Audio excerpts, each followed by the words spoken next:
ঢাকা সিনেমার সুপারস্টার শাকিব খান আছেন নতুন সিনেমা সোলজার নিয়ে। এতে তার বিপরীতে থাকছেন দুই নায়িকা তানজিন তিশা ও মিস অল বাংলাদেশ খ্যাত জান্নাতুল ফেরদৌস তুষি। সূত্র জানিয়েছেন দুজনের সঙ্গে আলোচনা চূড়ান্ত পর্যায়ে রয়েছে। আনুষ্ঠানিক চুক্তি শীঘ্রই সম্পন্ন হবে। তিশার চলচ্চিত্রে অভিষেক ঘটছে এই সিনেমার মাধ্যমে। আর ঐশীর এর আগে মিশন এক্সট্রিম, বকয়ার, রাত জাগা ফুল ও আদম এ অভিনয় করেছেন।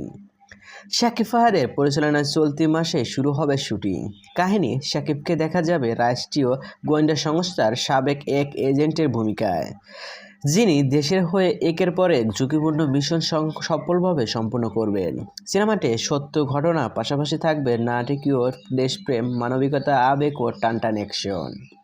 সোভিয়ন শাকিব খানের সিনেমায় এই দুই নায়িকাকে নিয়ে আপনাদের কি মতামত কমেন্ট বক্সে জানিয়ে দিন। আর হ্যাঁ, বিনোদন জগতের সকল খবর পেতে চ্যানেলটি সাবস্ক্রাইব করুন।